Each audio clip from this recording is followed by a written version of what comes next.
আজকে ভাজি করব পটল। পটলগুলো ফার্স্টে এরকম স্লাইস করে কেটে নেওয়া হচ্ছে, সাথে দু একটা আলু দেওয়া হয়েছে। এখন হচ্ছে এভাবে পটল ভাজি করলে পটল ভাজিগুলো অনেক খেতে অনেক টেস্টি হয়। আর হচ্ছে পটল আমাদের শরীরের জন্য খুবই ভালো একটা সবজি। এটি আপনার যেহেতু প্রচুর ফাইবার থাকে, আমি এর সাথে হচ্ছে চোষা সহ রাখছি, খোসা সহ কাটা হয়েছে।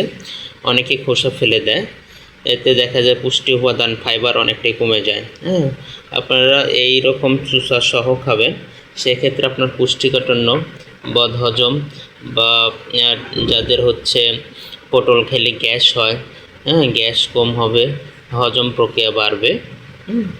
আর অবশ্যই খাবারের আগে সবচেয়ে বড় একটা বিষয় হচ্ছে যাদের গ্যাসের প্রবলেম বা পেট ফাঁপা থাকে, যে কোনো খাবারই আপনারা হচ্ছে চিবিয়ে খাবেন। ভালোভাবে ভাত খান আর যে সবজি খান, যেটাই খান, মিনিমাম দেখা যায় 40 বার চিবাবেন খাবারটা।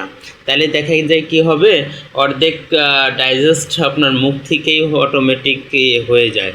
পেটে যাওয়ার পরে এতটা ডাইজেস্ট হইতে এতটা প্রবলেম হয় না, ইজিলি যে কোনো জিনিস হজম হয়ে যায়।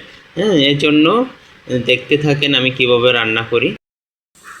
খুবই সামান্য হালকা একটু সর্ষের তেল দিয়ে দিচ্ছি। এখন এটাকে একটু নাড়াচাড়া করতেছি। তেল যেহেতু আমরা গায়না ভাঙে সর্ষের তেল খাওয়ার চেষ্টা করি, খুবই কম পরিমাণ একটু তেল দিয়ে পেঁয়াজ কাঁচামরিচগুলো ভেজে নিচ্ছি। এখন আমি এর উপর পটলগুলো দিয়ে দেব। যে পটল দিচ্ছি, যে পটল দিয়ে হালকা একটু নাড়াচাড়া দেব। তেমন বেশি মশলা না, পেঁয়াজ কাঁচামরিচ, হালকা কয়েক ফোঁটা তেল, এই আর কিছু দেব না। তেল দিয়ে পটল ভাজা এভাবেই খেলে সকল পরিমাণ পুষ্টি গুণাগুণ পটলের ভিতর থাকে, সেগুলো আমরা পেয়ে থাকি। নাড়াচাড়া দিচ্ছি, খুবই সুন্দর, দেখতে থাকেন।